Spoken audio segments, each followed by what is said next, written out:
Welcome to God's Table Talk, where real life stories and testimonies of faith are brought to the table. I'm your host, Paul Eck. Now on God's Table Talk, our guest is Chuck Keels. He's originally from Ohio, which I will not hold against him being a Buckeye, and I'm a Badger, but he now lives in Arizona. Chuck, welcome to God's Table Talk. Hey, Paul, thank you so much for inviting me on. I'm absolutely honored. So let's get a little Reader's Digest condensed version of your life, kind of going through where you were born and your path, and then we'll get into your testimony. Absolutely. So I was born in a little teeny town called Fostoria, Ohio. And Fostoria is kind of between Columbus and Toledo. And there's a bunch of little towns there, Bowling Green University, Bowling Green, Findlay. Findlay has Marathon Oil, so it's well known. So Fostoria is right in that area. And it was a factory town. It was a rough town. And when I was raised there, it was booming. And I think that the way that molded my life was very important. That size town, that type of people. It's a very mixed racial town, which is kind of back in those days was kind of not heard of. And even more than that, my father is black and my mom is white, and my birth certificate says that I'm black. True story. So I was born into this world of, I didn't know skin color. I didn't know, my cousins and my friends and my family and stuff. People were people. I started that, I started that 50 years ago, and I didn't know what it was going to lead into. And it definitely helped mold me in my life. Played sports, loved football, wrestled, ran track. Did all these things that learned teamwork and all these things. Left in '83 and went to the Ohio State University, and am a Buckeye at heart, which it's awesome. The thing I love about it is if I wear Ohio State shirt or Ohio State hat, I can be anywhere in the world and somebody will holler OH, and I holler back IO. So. So I moved to, I actually came to the Phoenix, Las Vegas, California area a few times after college. I'd been in Columbus for about 8 or 9 years after college. I came out here on some business trips. I couldn't believe the weather. I seen this beautiful blue sky, and I said, I'm not going to get hooked on it because tomorrow there's going to be clouds. And I came out tomorrow and there was no clouds. And I was like, I'm hooked. I can't believe. And I love to be outside. I love hiking and mountain biking and kayaking and anything to do with being outside. And so my third business trip out here, I went back, sold my house in Ohio, and packed up my car, and I moved to Phoenix, Arizona 26 years ago. And that outside guy just absolutely had a blast. People now can ask like, hey, I'm thinking about going to Flagstaff or to Prescott or to Payson, and I can tell them trails to find and things to look at and neat things like that. Because I was like a kid in a candy store being from Ohio and now being in Arizona. And basically a little snapshot also is I was married. The marriage only lasted 6 years. There were some things going on there that were not fixable. We tried. A lot of it was deal with drinking and things like that. And so I ended up raising 2 boys as a single dad, for the last 20 years here in Phoenix. And part of that journey was not having a job that tied me down. I wanted to be somewhere where I could make my own calls as far as what time I showed up for work and what time I left. And so I started a landscaping business so that I could pick up my boys from school and take them to sports and, cook them dinner and things like that. And that was something that I was really driven to do because I really know that there was a lot of emphasis in my mind and in my heart on the family. So I started mowing people's lawns and blowing off their driveway and trimming their bushes and trees. And I started learning that industry, and over 20 years, learned it so well that I started designing landscaping and swimming pools and watched my company grow, and I did real well. And so a couple interesting things happened.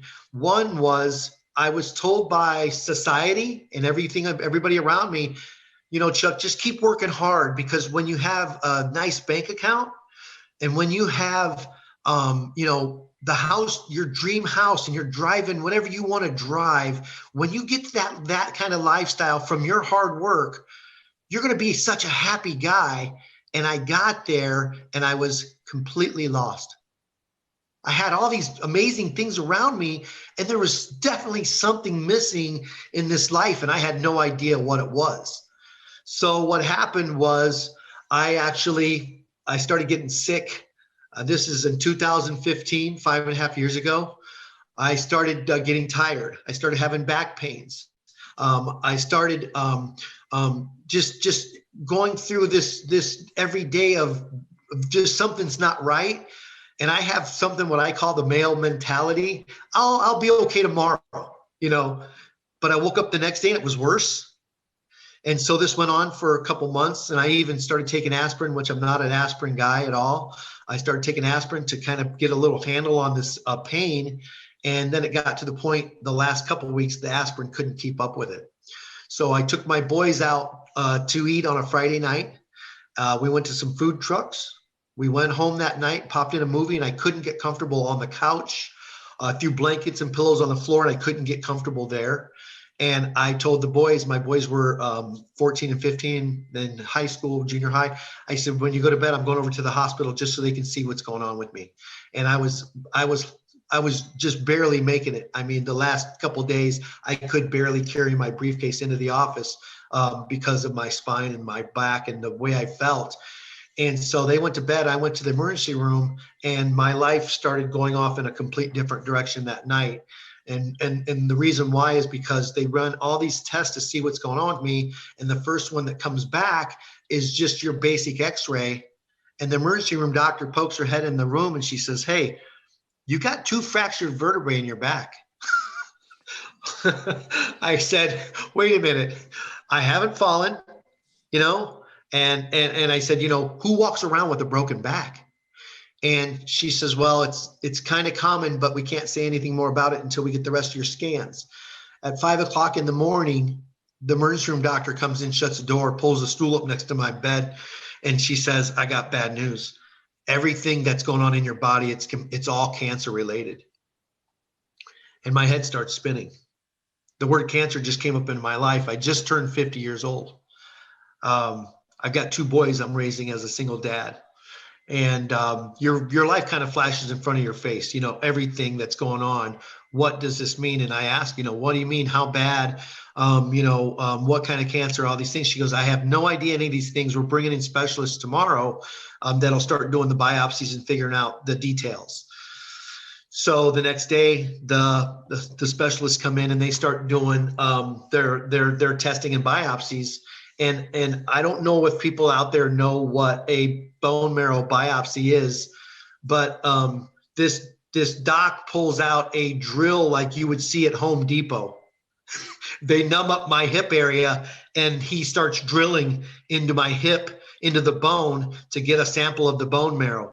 I'm fully awake. I'm numb down there, and I'm watching this happen. And I was like, are you kidding me? So bone marrow, lymph nodes, did all these biopsies and tests. And they said, now we have to send this off to the labs and you can go home, which I was only a couple miles from the hospital. And so I get home and I've got paperwork saying cancer. And as I sent that to friends that were doctors and cancer nurses and people in that world, they said, "There's not enough information here to really know what's going on yet. Let us know when you get the rest of the information back." And 3 days go by and I get called and I go into the specialist's office, and they close the door, and he sits at me and he looks at me and he's like, "I can't even believe you just walked in here." He says, "I have never seen scans like this before." And the guy's still walking around. He says, I'm gonna try. I was telling you, Paul, I've got some pictures on my phone. I'm gonna try to show them as I'm telling you this story. But he shows me these scans and he says, "You have cancer in 90% of the bones in your body. I can't believe you just walked in here, and the black is cancer in my bones." And for Okay. those who are listening on a podcast, he's holding up his phone. He's actually showing the x-rays, and the entire x-ray is just about 90% of it is black, which is showing cancer. So basically, he says, your cancer's so bad, we don't know what kind it is. We don't know where it started. We don't know the origination because you're so saturated with cancer, we can't find the start point. He says, all I can tell you is you are definitely in stage 4, which means it's just ran all over your body. It's outside of whatever source started it. He says, you might have 3 months to live. You may have 3 months to live. And and we talked a little bit about this. My prognosis was zero. I was going to die within the next 3 months.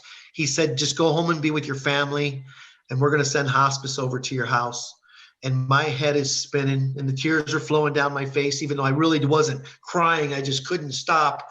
What was going on. I got home. I had to tell my 2 high school boys when they came in from school that I was just told that I had 3 months to live. And the nightmare of this whole thing just started blowing up.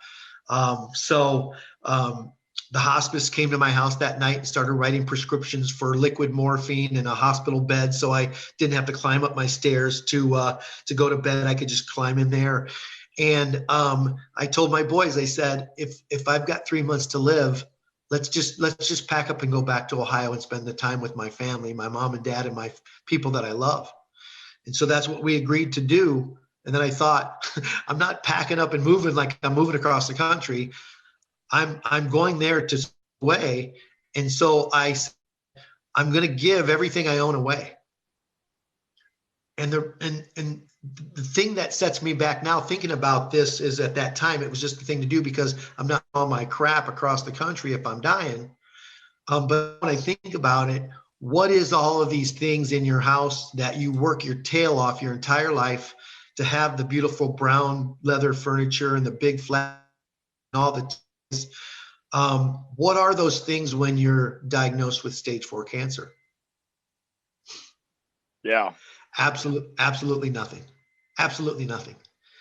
And as my friends started seeing some of these things pop on social media that I was diagnosed and I'm moving and going back to Ohio, they wanted to come by and say goodbye. And I told them, bring a U-Haul and take whatever you want with you because I'm not taking it with me. And whatever's here by the end of the week is going on the curb and anybody that wants it can have it. And I watched my stuff drive away little by little that week until my house was empty. And me and my boys had a couple suitcases. And we stayed at a resort on a Saturday night. It's called the Hilton at Tapatio Cliffs. And the reason is because we didn't have beds anymore. And it was close to the airport. So the next day we're going to jump on a plane and fly from Phoenix back to Columbus, Ohio.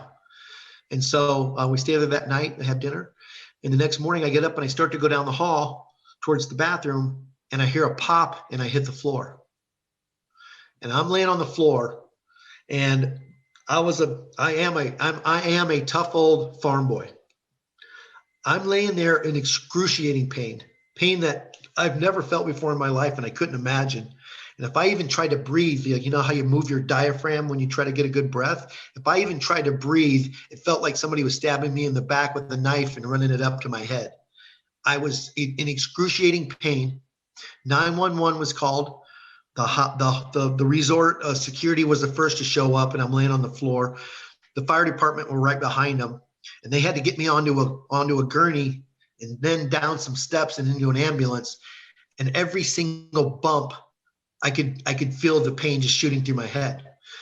They get me in the ambulance. The ambulance gets me over to the nearest hospital in Phoenix. It's an older hospital called John C. Lincoln Hospital. And that's the closest to the resort. They get me there. It's just a few minutes away and they roll me in. And I tell them I've got cancer and I actually have my scans in my bag. And they said, we run our own scans here. So they did take my scans to look at them, but they started running their own tests. And they had to slide me from the bed I was on to the other bed that has wheels that would take me down to a CT scan, that would take me down to the nuclear bone scans. And they would slide you across the slick board. And even that, the pain was shooting through my head. It was unbelievable.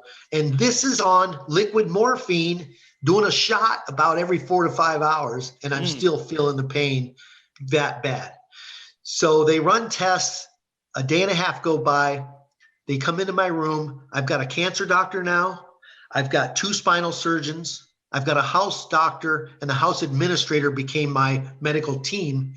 And they said, Chuck, we've been looking at your scans and we want to get an idea of what to do here. And we're looking at your scans and we want to tell you, first of all, you have prostate cancer. It started in your prostate and you let it go for who knows how long. And cancer goes to where it's fed, and it got into your bone marrow and your lymph nodes, and it started going all over your body. And by the time you started actually feeling and telling and watching your body shut down, it was getting late in the game. And they said, we have a plan.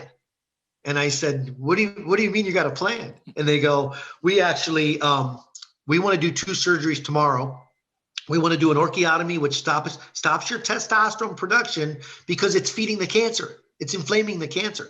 So we're going to do orchiotomy. Then we're going to put a port in your chest, which is the guy that the thing that you see in people, a little bump in people's chests where they plug in to get their chemo. And then they said, and then the next day you're going to actually start getting the chemo. So our game plan is to stop the feeding of the cancer and start killing the cancer. And this is a game plan. And I've been a fighter my entire life. And I said, hey, a fight's a fight, right? And let's go. Let's do it. So the next day they slide me across the slick board onto the gurney with wheels. They take me down to the surgery. I'm still in ridiculous pain. And so in the preparation room in John C. Lincoln Hospital, you would think that a guy that's on liquid morphine and drugged up would probably be kind of out of it. I remember every light. I remember every nurse's name. I mean, it was like it happened yesterday. It was that clear. I remember they wheeled me into the operating room and they're talking to me as they're prepping me, even shaving my chest to where the port's going to go in. And the next thing I know, they add the anesthesia and I'm knocked out. So 2.5 hours later, I wake up in the recovery room. And so in the recovery room, it's a long room with a lot of curtains where they're preparing people for surgeries and then bringing them back out. After I woke up and I was back awake and could talk, the docs came in and told me about, hey, Chuck, your surgeries went perfectly. Everything went as planned. Looks good, buddy, And the nurses brought me a glass of water and said, hey, your family's upstairs waiting for you, and we're going to take you up there in a couple minutes. And I'm laying there and I'm watching everything going on around me. And for no reason at all, the room turns frigid cold, weird cold, bone chilling cold.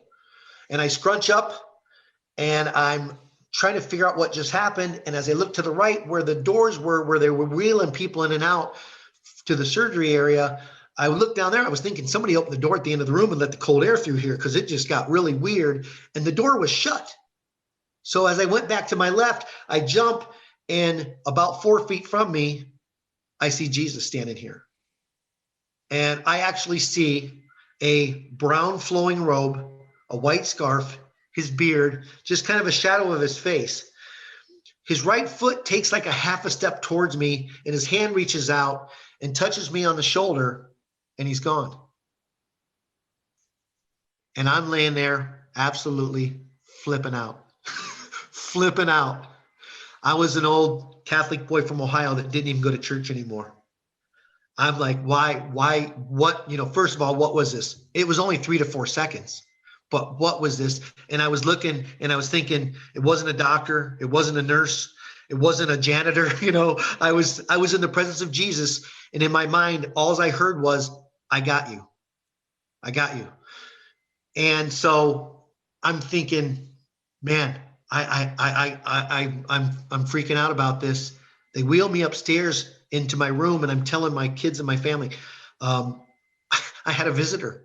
I had a visitor or a vision, or I had something, but Jesus was standing there and he touched my shoulder and he said, I got you. And my family, they're all in tears. They're like, what does it mean? I said, I have no idea. I have no idea. The next day, the nurses come in at 6 a.m. and flip your lights on like you've slept at all in a hospital with all the bells and whistles and checking your blood pressure and stuff going on. And the nurses flip the lights on and say, it's time for your medication. And so they give me these little cups and they said, here's your steroids for shrinking the cancer tumors. Here's your bone strengtheners. And then they said, hey, okay, so the next one is your pain meds. Your pain meds are as needed. So on a scale from 1 to 10, how bad's your pain right now, with 10 being the worst? I am laying there in the hospital bed, and they fitted me for a back brace, which is just like this turtle shell looking brace with Velcro on it. And I'm not allowed to, the doctor gave me strict orders. You're not allowed to sit up unless you've got this strapped on. So I strap this tight and I sit up and I look at the nurses and I go, I don't feel any pain. And they're like, okay, Chuck, you just had surgery yesterday. You broke your back 3 days ago. You have cancer all through your body. Order something, order anything, order something. And they handed me the nurse button and they said, push the button as soon as you feel something, because we want to get you on some meds, because it's going to come back. It's going to come back sometime. We don't know when, but sometime you will start to feel the pain again. And when it does, we don't want it to get too crazy. From that day, 5 years ago, to talking to you, Paul, and whoever God put on this call to listen in right now, the pain never came back. The pain never came back. I had pain meds, prescriptions from my hospital, the doctor, and the hospice piling up on my kitchen counter. And I took 2 grocery bags full of pain meds to my fire department to dispose of them because I didn't use them. I didn't need them. And I told them, quit writing prescriptions for pain meds. I'm not using them. And so I went from 10 days at that hospital, and some really amazing things happened there. One of my turnaround points was that night. I'm actually laying in my bed, and being an old farm boy, 4:30, 5 o'clock, I'm up. It's time to feed the animals, right? Even though I don't have any animals, it's time to, start something, start your day. And so with that being said, I'm normally in bed by 9 o'clock, and I knock out pretty fast, and I'm sleeping like a baby. And I'm laying in this hospital bed, and it's 9 o'clock, and I'm looking, and the lights are all on. I didn't turn the lights off. The TV's on, and then it's 10 o'clock, and then it's 11 o'clock, and then it's 12 o'clock. And I'm laying there looking at the ceiling, diagnosed with stage 4 cancer, 3 months to live. And I look at the ceiling and I say, God, what's your plan for me? Is this a short journey? Is this a long journey? What's your plan for me? And I hear a voice just as clear as me and you talking right now, Paul. And I hear, you've always been a fighter. You've always been a fighter. He says, get out of the bed, go wash your face, turn off the lights. As long as you're alive, be fully alive. So even if it's with all this disease in my body, whatever it is, as long as you're alive, be fully alive. He says, just keep fighting. And so I'm in tears. I'm emotional. I get up. I'm dragging an IV pole. I started to go towards the bathroom to wash my face, and I didn't go in the bathroom. I went into the hall, and I walked at a turtle's pace, a lap, with this back brace on, but no pain, all the way around the hospital floor and back to my room. And I was so exhausted when I got back. I went in, I washed my face, I turned off the lights, I got in bed, and I just laid there and I said, thank you. Thank you, God. I needed that. That I feel like kind of was my turnaround point. So 10 days at John C. Lincoln Hospital, 5 weeks at the Mayo Clinic. They moved me to the Mayo Clinic. I'm in a back brace. I can't even tie my own shoes or take a shower. And they moved me over there, and they started chemo. So some amazing things happened. First of all, chemo affects everybody differently. Cancer treatments, they affect everybody differently because our bodies are all different in how we handle things. Chemo kicked my butt. I would get a chemo treatment and I couldn't get out of bed for 3 or 4 days until it started to wear off. And then I could get up and, go into the kitchen and get something to eat and stuff. And I mean, I couldn't believe, I even tried to sit up the first day, and I took 2 steps and got back to the bed. I was floored. So I had a lot of bad days because of the chemo treatments, but I also had a lot of good days. And my good days are the days that I could sit up at 4:35 in the morning, slip into my shoes. I went down the hall, out the door, And if you Google the Mayo Clinic in Scottsdale, Arizona, there's nothing around it. It's all desert. And I would walk into the desert because I'm an avid hiker. And I didn't go far. I mean, some days farther than others, but a couple things happened. I get into the desert and I wanted to see if I could move my arms and my body. So I start moving my arms a little bit and I didn't feel the pain in my spine like I thought I was going to feel. So I said, I'm going to start moving my body out here. And I'm looking at the McDowell Mountain Range and the sun coming up over it every morning was absolutely breathtaking. And the first day I walked in the desert, I said, okay, I've been completely taken out of society. I don't have my kids, my job, my health. And I said, God, it's me and you. What gives? And I'm mad. I'm like, what gives? Look at this. And I hear a voice and he says, you have wasted so much time in your life. He says, you're going to get it back little by little. And I want you to start focusing on what you're truly passionate about. My head's spinning. I'm like, I am asking God questions and getting answers back. This old farm boy from Ohio, what is going on here? And so I just was blown away. And I actually, from week to week, started to feel better. I wrote a book about this journey, and I wanted to put some pictures in the book so people could relate to what I'm talking about. And in my journey of looking for pictures, I pull up a picture. One was the day after surgery at John C. Lincoln Hospital. And then one was only 2 weeks later at Mayo Clinic sitting eating breakfast. And the reason why I bring this up, Paul, is because I looked like I was dying. I was pale. I was down 40 pounds in the first picture. And the second picture is only 2 weeks later, and I looked pretty healthy. I had color to my skin. I'm looking at this picture at my desk going, I can't believe what I'm looking at right now. And it's some definite change. It's some huge physical change. And so basically what happens is I'm having, chemo, chats with God, Mayo Clinic for 5 weeks. Then I tell my family and my community, I'm moving back to Gilbert, Arizona, where my boys are. I want to be a dad again. I really miss my boys. I'm the cook dinner, take them to football practice. I'm the dad that's involved with their life. And that was a huge part of my life. Watching them do sports, watching them, us going on hikes or us going on a vacation. That was a huge part of my life. And I'd been taken out of society and I wanted that back so bad. And I told my family I'm moving back to Gilbert to take care of my boys. And they saw me 3 weeks ago, this dying guy, stage 4 cancer, and this prognosis from the doctors that I was only going to be around 3 more months. And they said, that's not a very good idea. And I knew that's where I needed to be. I knew that's where I was going. And so I got back to Gilbert, Arizona. It's just a suburb of Phoenix. If anybody knows Phoenix and they know Tempe, Mesa, Gilbert, it's all just, it all blends now. You can drive from city to city. You don't leave houses and stuff. And I'm back in Gilbert. And one of the things that happened there was I started getting in the subdivision swimming pool to stretch a little bit. And then one day I was moving my body and stretching, and I go, I love to swim.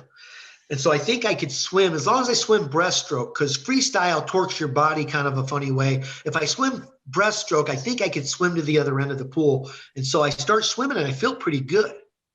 And by the end of the next 2 weeks, I was up to 20 laps a day.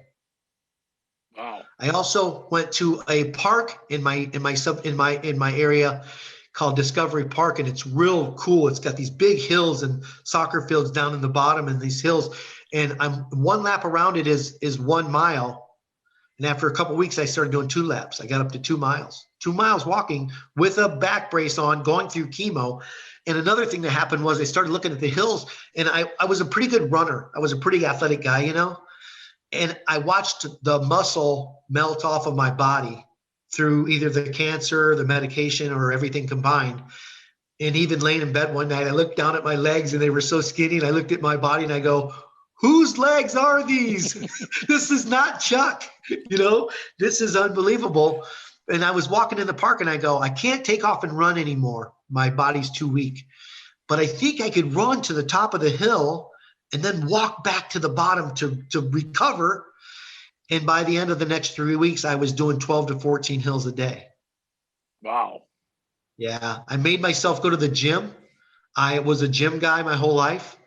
I have melted down 40 pounds. I put the pin under the first plate where, a couple months ago, I was putting the pin halfway down. And by the end of the sets, I was putting the pin under the whole stack, to do presses and seated rows and stuff. I put the pin under one plate. And I have to tell you, the first 3 months of making myself go to the gym was so emotional. I would go in and warm up with the bar where 2 months ago I was warming up with 45s on each end. I seen these things happen. And I even said, why are you even going in there? You're just wasting your time. And then God says, get in there, get in there, push yourself. And then I said, mind over matter, push yourself every day. So I started doing all these things and I was going to chemo. And so the chemo was, the first plan was 6 months was the doctor's plan. So I'd have 3 weeks of chemo, 1 week off, 3 weeks of chemo, 1 week off. And every time you go into chemo, what they do is the first thing they do when you walk in the door is they send you back and they draw blood. Then they go into the chemo room and you're sitting there for 3 hours watching all these chemicals. Here's something kind of interesting. The nurses come out with your little bag of this chemo product that's going to go in your body, and they've got lead protecting gloves up to their elbows and a mask and a suit on with something they're going to stick in my body. It's just freaking me out. I'm like, what is going on here? And you're going to put that in me? So that was the first thing that went through my mind. And so what happened was I'd get 3 hours of drip, go back to the waiting room. They'd call my name and I'd get to see my cancer doc. My cancer doctor was the doctor that I met at John C. Lincoln Hospital. And this was where she worked out of, this cancer clinic here in Phoenix, Arizona, or Scottsdale, Arizona. And so that's where I started going because I just stayed with her. And so I'd go down and see her. Dr. Ahmad was born in Pakistan. She's about 4'10" and she's like a stick of dynamite. She's amazing. You can feel her energy just being around her. We're going to fight this cancer. We're going to, so I loved her. I loved her dearly. And I would go in to see her and Dr. Ahmad would read my blood test of the test they just took 3 hours earlier to tell me what's going on in my body. And she's looking at these tests and she's comparing it to last week and she's circling what's improving. And it's kind of crazy. And she's like, what are you doing? This is amazing. This isn't something you see every day. And I'm like, I'm juicing. I'm going to the park and running hills. I'm swimming in the pool. She's like, whatever you're doing, keep doing it. Keep doing it. So 3 months into my 6 months of chemo, I'm actually feeling pretty good. I'm actually, physically. And some interesting things happened over that period of time that when I look back and think about it. And one was moving back into a apartment after I gave everything away. All my community in my neighborhood went crazy, bringing over towels and silverware and furniture and stuff for me. And this old farm boy that has the truck that everybody called to help move the washer and dryer, that was my role. And all of a sudden I've got to open up my heart and my hands and my mind and say, it's okay to give to me. That was a huge lesson in itself right there. And so as people were showing up with stuff, a buddy from church showed up with this, a couch that pulled out into a bed. And the reason being is because this apartment that me and the boys found only had 2 bedrooms. So it's me and 2 young adults in a 2-bedroom apartment, but I wanted to be close to their school. And so our idea was to have the TV room as a TV room, and then at night pull out the bed and have a 3rd bedroom. And so the guy shows up with this couch, and it's probably about 60 years old. It weighs about 3,000 pounds. It's the heaviest piece of furniture I've ever lifted in my life, and I've lifted a lot of them. And so my 2 boys get on one end, and me and the gentleman get on the back end. And this apartment complex, the first floor of it was on the 2nd floor. We had to climb a flight of stairs to get to the 1st floor. So we're going up the flight of stairs with this couch, and the guy slips, and I'm standing there holding this couch, broken back, melted down body. And I'm standing there for a couple seconds. He gets back up and he grabs it and we move it up and into the house and sit it down. And in my head, I'm going, how come you didn't feel any pain? I honestly knew at that point, this is just after I left the hospital. I honestly knew at that point that when Jesus touched my shoulder, I was 100% cured of cancer. 100%. I still had a human body that was broken down and very challenging. The physical part and the emotional part of cancer is maybe the hardest part of the battle. When I talk to cancer patients today, it's like I'm depressed. I'm a mess. So it's getting the body moving and it's getting things in your mind. And if you stay on the couch or in your bed, you're going to feel that way. But if you get up and you just do a stretching class or a controlled breathing class on your living room floor, you're moving around. The women that I talk to, I tell them, it's okay to get up and put your makeup on and be human. Do things to make yourself feel good, to help you through this journey. And so what happened was 3 months into my 6 months of chemo, I go in and get my drip. I'm waiting for the call. I go down to see Dr. Ahmad and I walk in and she's got this huge smile on her face. And I'm like, okay, what's going on here? And she says, I couldn't wait to see you today. She says, I've been watching your blood tests and your results coming back from the scans and stuff. She says, I've been all over the world working in the cancer industry. She says, I have never seen anything like this and I do not have an explanation. She says, your journey is not of medicine. It's miraculous. Your scans and your blood tests just came back like a normal, healthy guy. And that was 3 months from when you were told that you basically were going to be gone in 3 months. Absolutely. Absolutely. Yeah. So. Well, let me ask you a question, because you mentioned, you were raised Catholic, weren't going to church. Some people would say, well, wait, why would Jesus show up at your bedside and tap you on the shoulder when you weren't? Were you a believer? Did you think you were a believer at that time? Were you seeking God at that time or what? I wasn't really seeking God, and I call myself a believer because I was taught that foundation as a kid growing up. I believe that, Jesus was the Son of God. He put him on earth. It was a human sacrifice for us to save us. So I was a believer. The lost link there is I did not have a personal relationship with Jesus. I was kind of seeking that in the fact that I did go to church once in a while when a neighbor or somebody said, hey, we're going to church on Sunday at 9 o'clock or 10 o'clock or 11 o'clock. You want to go? And I go, yeah, I love to go. I love the message. I just wasn't pushing myself as a seeker.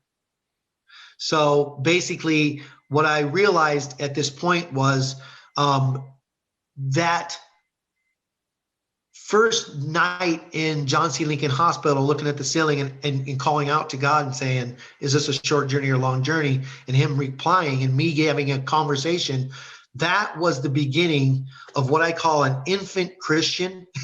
I call it a baby, just fresh out of the womb Christian. That was my beginning of my personal relationship with Jesus Christ. Because it got stronger and stronger, and the lessons and the trials and the things that happened in my life. And even as I got healthy and started back designing swimming pools and landscaping, which was my career, and I built this job in this company, I got back and basically, how it is in sales, you design someone's backyard in their swimming pool and it's a $80,000, $100,000, $160,000 package. And then they say, Chuck, man, me and my wife just love you and everything, but we're going to go with the guy down the street. And you go home that night after you spent 2 weeks working on this design and this product, and you didn't get the job. And normally I would go home and I would be depressed. I needed that money for my family, for whatever, whatever it was. And all of a sudden I would go home and I would sit down and I would think about losing that job. What could I have done differently? And then I would say, God, Thank you for that lesson today. I didn't just thank him for the good days. I thanked him for the bad days because there was a reason behind it. And there's always a hidden blessing in every single one of these journeys. Just like me being diagnosed with stage 4 cancer, who would ever think that there's a blessing in stage 4 cancer with giving you 3 months to live? And I had no idea what my life was what was getting ready to happen in my life. So this one more really cool, I'll add one more little part to that. And there's a bunch of stuff that me and you can chat about. But at the end of the 6 months of chemo, I didn't want to go the last 2 months. I was actually feeling really good, but it was the program. I'm human. I'm programmed with like the doctor says this, and this is what you got to do. And so I went through the 6 months of chemo. I didn't want to go. I would sit in the parking lot. I'd call my mom and dad in Ohio and say, I'm getting ready to go to chemo. And they would say, we're praying for you. And I would go in there, tears in my eyes, and get my 3 hours of drip and then be sick for 3 or 4 days. And then after it would wear off, be back to doing my stuff. And at the end of 6 months, they started running all the scans and all the tests and everything. And they came back and they said, we can't find any sign of cancer anywhere in your body, not even a sign of it. And I said, awesome. I said, because I'm getting ready to get back on my mountain bike. And my doctor freaks out. She's like, wait a minute. No, wait a minute. You don't understand. She says, you have metastasized bone all over your body. Cancer has damaged your bone and it's very fragile. And she said, I had another cancer patient around your age, prostate cancer, that got into his bone marrow. And he was doing pretty good, bent over to pick up a bag of groceries and suffered 3 fractures in his back and ended up in a nursing home because he couldn't take care of his family anymore. And she says, that's how serious this is. And I'm thinking, I don't feel that way. I'm swimming, I'm at the park, I'm at the gym. And she says, and I even one more little icing on the cake. I go, me and my boys do mud runs. She's like, let me tell you something. She says, your lifestyle's changed so much that you probably will never do another mud run. You probably won't mountain bike. She says, but you have one more scan next week over in Tempe, Arizona, and it's a nuclear bone scan, and it'll tell us your density of your bone, and it'll tell you what you can do and what you can't do. And so I went down to the bone scan, and I went through the machine, and I'm in a room sitting behind a bone cancer specialist and her assistant. And they're looking at the computer screen of my scans, and they're flipping through the pictures on the screen. And so what happens is they start talking back and forth. And as they're talking, they look at me and they go, can you see the screen? And I go, yeah. I said, I'm not a doctor. I mean, it looks like bones. What is it? And they go, well, bring your seat up here a little bit closer. I'm going to go back to my phone while we're talking, Paul. Okay. They said, so this actually right here, can you see that? Yeah. That's where my back broke. That's called a compression fracture. So basically what happens is they're flipping through and they're zooming in on areas that were really problem areas. And being prostate cancer that started to seep into the bone marrow, my spine, my lower spine and my pelvis was the worst area. And they look at me and they zoom in on my pelvis and they go, if we didn't know you, Chuck, and we didn't see your previous scans, we would think you're lying to us because your bones are perfectly clean. Wow. My bone scans on this computer screen are perfect, they're perfect. My wife is an operating room nurse. When I showed her this, she flipped out because there are traces of damage in your body for the rest of your life from what happened. Not only that, but they will not stamp me in remission or cancer-free even today, because normally cancer hides out in these broken areas of bone and cells and stuff and can take off again. And in a guy that goes through prostate cancer between the ages of 40 and 60, and if it gets to stage 3 or stage 4, your life expectancy is 2 years. This happened to me 5.5 years ago.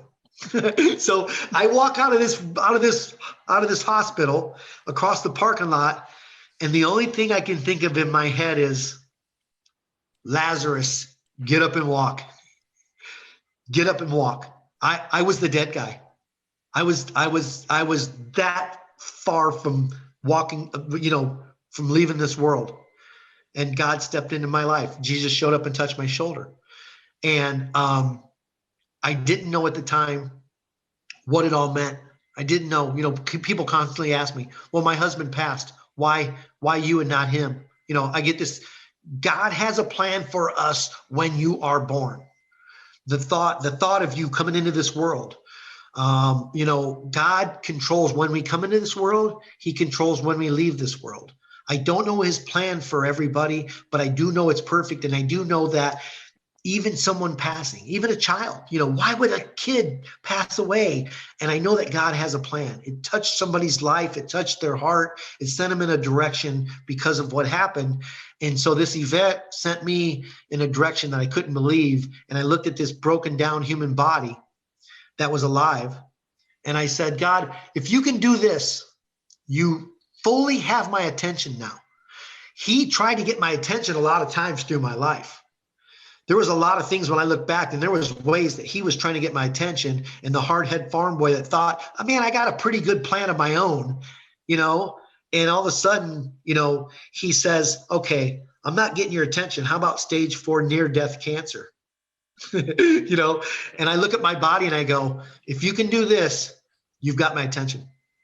If you can do this, I surrender my life 100% to you. Not only that, but I am going to let you orchestrate my life. I'm going to let you orchestrate my life. I am not going to do anything without asking you if this is the right direction to go. I started that about 4 years ago. And I, as an old farm boy from Ohio, as a guy who owned a landscaping business, I wasn't ready for what was getting ready to happen. I remember an interview years ago, Billy Graham being interviewed on a news program, and they were talking about how much, how God had used him throughout the years and stuff. And the interviewer asked him, but why you? Why Billy Graham? And I loved his answer. He looked at him, he said, that's probably going to be the first thing I ask God when I get to heaven. Because there isn't an answer, I don't think. And if you're looking at it from a worldview, you could understand why people would think, well, why Chuck and why not my husband or my child? Why did God not save them as well? And I know it's got to be tough when you are a survivor and you've had the miracle happen to you that's happened, to be able to talk to people. So how is God using that? And you said he's got you on a journey now that's something you weren't expecting, and it's blowing your mind basically how big it's become. So two things started happening. One was, if you have something happen like this to a big mouth farm boy from Ohio, somebody's going to hear about it. So just out of pure excitement, I could be having breakfast somewhere, and I love meeting people. The table next to me, or the waiter, whoever is in my path, I love meeting them. Where are you from? And how did you get here? And how did you and your wife meet? And what do you do for a career? These are the kind of stuff that I always love to talk about. And what happened in this next few months was talking to somebody at breakfast or wherever, the gym or the grocery store or wherever, in the park walking my dog. And I'd say, do you want to hear an amazing story? And they'd be like, heck yeah. And I would tell them what I just told you, Paul. And I looked and they seen tears running down their face. I seen hair standing up on their arms. And I walked away like in tears, like I didn't know this was that powerful. I didn't know you put this armor on me that is so powerful that it's going to start touching people's lives. So the first thing that happened was I started telling people about it. The second thing was happening was with social media these days, people following my story, and then their wife, their mom, their coworker, their best friend was diagnosed with cancer. Called Chuck, he survived stage 4 cancer, and my phone starts ringing. I mean, weekly, I'm getting calls. My wife was diagnosed with cancer. You survived. What did you do? What did you do? And I started going, what is going on? And I started telling people my story. And then I said, I can't tell them the story and then just hang up the phone. I need some takeaways. I need some things for them to do. Okay, you're asking me for advice. And so I would say, what did Chuck do? Okay, so I gave him five pillars. The pillars were at that time, and they've changed a little bit recently, but the pillars were prayer. My chats with God are what the strength that got me through this. And they go, well, I'm not a believer. I'm not, I went to church with my grandma when I was a kid, but I don't go anymore. And I go, well, here's the deal. Cancer's way bigger than us. And if you don't have faith, I said, if you do have faith, you can give it to God and get it off your back. Because if you don't, you're going to be sitting at home on your couch, stressed out, worried, freaking out about the word cancer just came up in your life. And if you have faith, you give it to God. He's got it. He's got control of it. And you feel that calm. You feel that peace. And I said, is it okay if I say a prayer for you right now? And what are they going to say? They were just diagnosed with cancer. They're like, absolutely. And so here I am praying with either a non-believer or just a confused person, but I'm praying with them about their journey and about, God, take away their fear and give them strength and heal their body. And little seeds start to be planted. So my 5 takeaways were prayer, love. When my community started bringing me dinner for me and my boys, I couldn't believe it. I was like, this is amazing that people are coming out of the woodwork and helping me like this. So prayer, love, juicing or nutrition. I like juicing because anybody can do that. I used a couple different essential oils, frankincense, and some of these things I was educated on, and I read some articles on, and I know how they can actually help the body and the cells fight off things. So essential oils, and the last one was moving the body. Chuck was in the park. He was at the pool. He was at the gym. So move your body. And it's different for everybody, because if you just had surgery or if you've got some nasty, painful cancer going on, you're not going to be at the gym or at the park, but you can lay in your bed and do a controlled breathing class. Or you may be able to even do a light stretching class. And I've watched people go from those classes, and I'm talking about getting on YouTube and just typing in a controlled breathing class, a sound healing class, a meditation class, a stretching for beginners class. I've watched them start there, and they are out walking the park now with their dog or their husband. They are going to the gym now, or they are going to a yoga class, and I've watched them graduate through these things. So those were my 5 pillars, and I've added one. And what happened was blessings came to me, and I was able to identify them at a whole different level because of now my relationship with Jesus. I started going, wow, look at this, look at that. Well, one that you can't not get distracted from is my cousin says I have a best friend that has stage 4 breast cancer. She's doing pretty good through the journey. She's on some medication and stuff and some oral chemo meds and stuff. But she's trying to write a book, and she doesn't know how to finish it and how to publish it. And you self-published your book. So I really think you guys should meet, right? Well, I meet a young lady named Hannah, and Hannah's journey is mind-boggling. It's blowing my mind. And the conversations over coffee, Hannah went through 5 of the most unbelievable things in life. She moved from Pennsylvania to Arizona across the country. So she had to meet new friends, find a new church, huge change in people's lives. Her husband surprised her with a divorce. She went through a divorce she didn't see coming. She was diagnosed with stage 4 cancer. She had to walk away from her job as an operating room nurse because of her medication and how tired she was. And her best friend that she met here in Phoenix over the last couple of years took her own life. I'm talking to this young lady that has 5 huge challenges in her life. She's got a smile on her face, and her glow, I call it a Holy Spirit glow. It's obvious. There's something different here. And I go, Hannah, I'm coaching cancer people, and I'm teaching and helping cancer people. And I said, you get into their life, and it's usually cancer and someone passed away, or a divorce, or I lost my business and it caused a lot of stress, there's usually a couple things that go along with cancer. And I told her, I said, I'm talking to people that have a couple distractions in their life that are so bad that they get so far off track that they never really get back to where they started from. You've been through 5 huge challenges in your life and you've got a smile on your face. How are you doing it? And she said, every time I hit rock bottom, every time I felt like it was the end of the world, I got closer and closer to Jesus. And I'm having conversations with this beautiful young lady, and I'm like, I'm falling in love. I can't believe what I'm hearing, because I've been wanting to hear this from someone I've dated or someone in my life for years and never heard it. And I can't believe this. And 3 months we met over the phone, and I'll tell you why, because when I first got her email and called her and said, or text her and said, let's get coffee. And she said, well, that would be great, but I'm in Holland. I mean, what do you mean you're in Holland? Like Holland, Ohio, or Holland, Michigan? He goes, no, I'm from the Netherlands. I was born here and all my cousins are here, and I come back to visit them every year. And so we talked for 3 weeks on the phone and FaceTime before she actually got back to the States, and we started actually having coffee and hanging out. 3 months after we met in person, we got married. 3 months.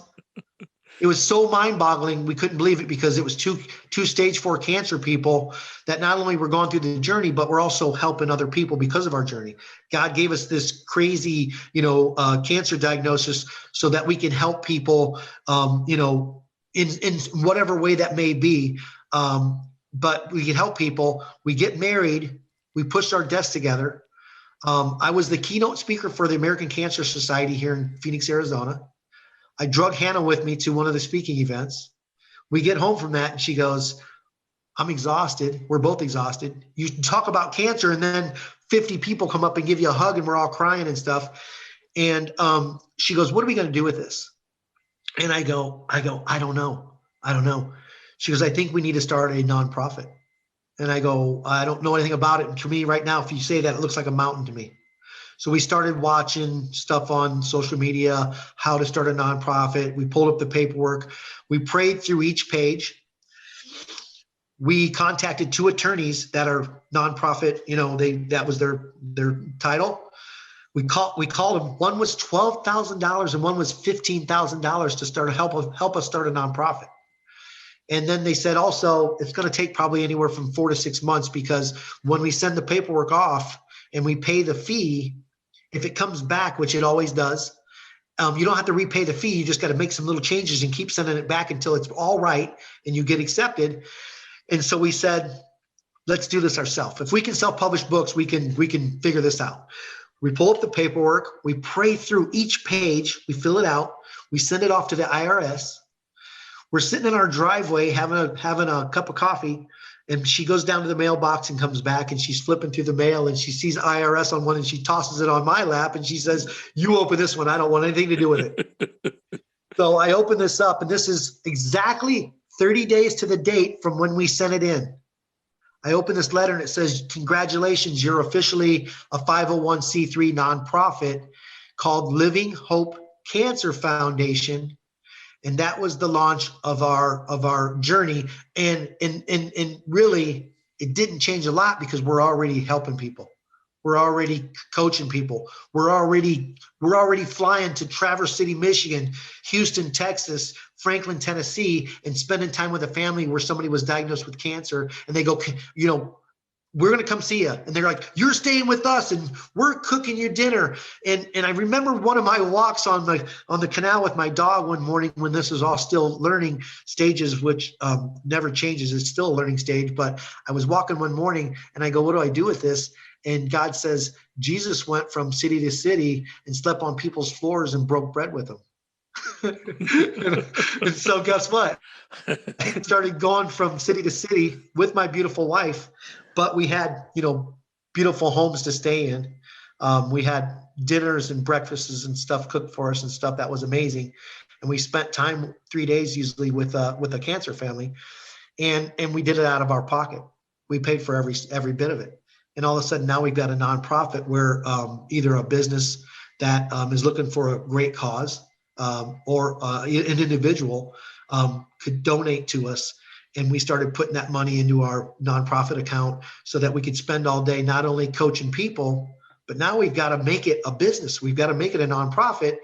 And we said, how do we make this something that's really a tool, a really strong tool for people to go to? And so what it ended up being, we came up with something called the Cancer Roadmap Project. And the Cancer Roadmap Project is 40 videos, anywhere from 2 to 3 minutes, just short videos. We want people to lock on, get the information, and take it with them, become part of them. 40 videos called the Cancer Roadmap Project. And we launched it on our website. And then a buddy of mine said, you should probably put it on YouTube because it's going to get more reach, and put the hashtags and stuff on it. And so we sat here over a couple of days, and we transferred all the videos over to YouTube.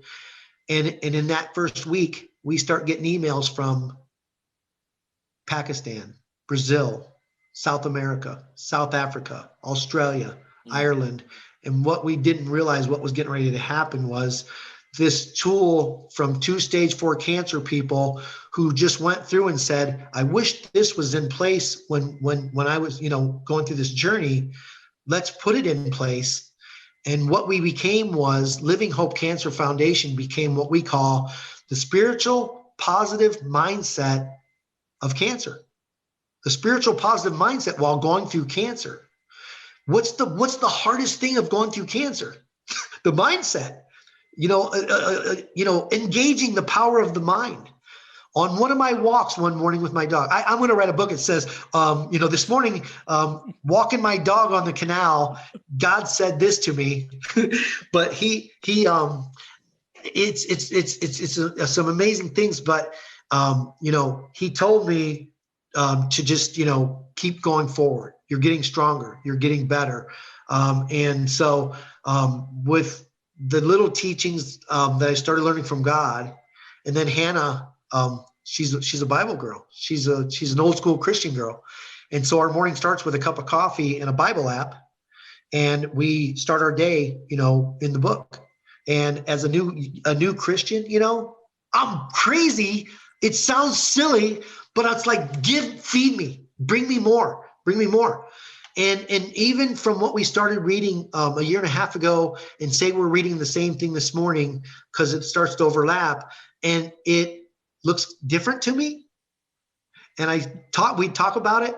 And as we mature more into God's word and into these lessons and into these amazing things about life, but also really understanding what happens after this life, that's been my journey. So me and my wife have a cancer ministry called Living Hope Cancer Foundation. People can go on livinghopecancerfoundation.com and see all of our stuff, even our wedding videos on there. And it's got a lot of important tools.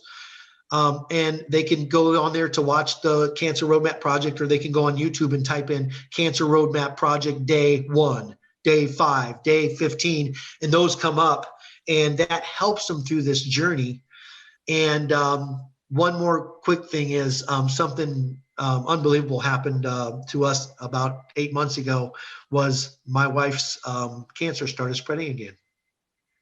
And she not only did it start spreading, but it got into her spine and caused a fracture. They did surgery through her neck and cleaned out the cancer, and it had broke the spine, so they had to cage it up. The journey in the last, it's a huge test of our faith on a daily basis. She's still going through it. 2 weeks ago, a little bit of cancer spread in her lower spine, created a fracture, and the pain went through the roof. 6 days in the hospital. Right now, she's here at home. I picked her up, and I got her in the house and got her in the bed, and she hasn't gotten out of the bed since. So it's been another week. But if you're sitting there talking to her, or if you go on one of our social media sites and you see Hannah in bed with a smile on her face and a glow from the Holy Spirit saying, guess what? The devil's not going to take my joy. I'm a victor. I'm a victor no matter what.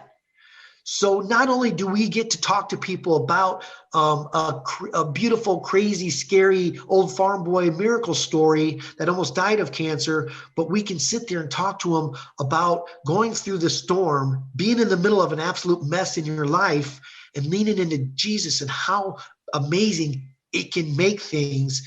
And with Hannah, with stage 4 breast cancer, with a broken back, coaching people on the phone through their cancer, you have to see it to believe it.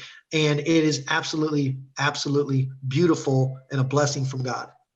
Well, and I did an interview with a minister not too long ago, and he pointed out something that I think, and you've touched on it a couple of times, that I think escapes people. You were talking about your career and how happy you were going to be if you had all these things. And he said, there's a big difference, because he was on that journey. Then he became a believer and now he's a minister. But he said, there's a big difference between happiness and joy. And huge difference. Yeah. Can you, obviously I'm kind of throwing this at you, but can you expound a little bit on the difference there is between happiness and joy? Well, happiness is the label that humans put on things. You know, happiness is what they tell you you're going to achieve when you get a certain raise at your career and you've got a certain amount of money coming in. Happiness is when you can walk down to that car lot and pick whatever car you want, your dream car, and drive off the lot. That's the happiness that people told me, you know. And what the difference is joy is understanding that when you're told you have stage 4 cancer and your choice is to move across the country and give away everything you own, because all those things that you thought were happiness, you gave away just now because you were diagnosed with stage 4 cancer. That's when joy starts. You start to really understanding what it really means. Joy is not things of this world. You know, I would stop at La Mesa RV, because all this running around the country speaking and stuff and working with families, I said, I want a camper van, you know. And before I met Hannah, it was just going to be me and my dog. So I was just going to get a cool camper van and just all over the country. And I was in there about 4 times. I was in there so much that the owner and the sales guys knew me. They're like, Chuck, hey buddy, holler if you need us, because they knew I was gonna go into 3 or 4 of them and then drive off the lot. So I go in a couple camper vans and I get in my car and I'm driving off.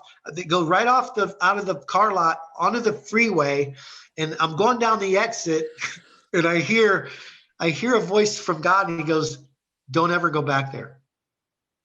And I go, I want one of those. As a human, you know. And God says, don't ever go back there. My plan for you is way bigger than a camper van. And so understanding the material things in this life, and that's, you know, like we talked about, we were both in sales. What do you do your entire life? You hustle your butt off to make things happen. And that dollar is the reward. That dollar is your significance of what happened.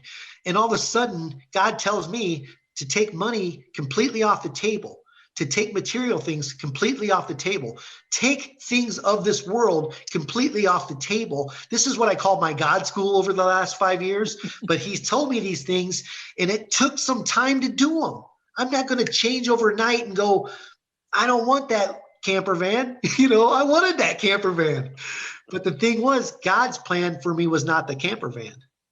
And so the happiness is material things and things of this world and money and sex and relationships and all those things that the next day, what do they mean? Absolutely nothing. Joy is understanding that the life you're living right now for Christ is going to take you to the next place after we leave this world. And that's called life with eternity, with Jesus, with God, with the Holy Spirit. That's everything, everything. I have fought the good fight. I have finished the race. I have kept the faith. Now there is in store for me the crown of righteousness, which the Lord, the righteous judge, will award to me on that day. And not only to me, but also to all who have longed for his appearing. 2 Timothy chapter 4, verses 7 through 8. Thank you for tuning in to God's Table Talk. Remember, you can listen to the podcast on Apple, Spotify, and Anchor, and you can watch the full interview on YouTube. I'm your host, Paul Eck. Be blessed, but more importantly, be a blessing.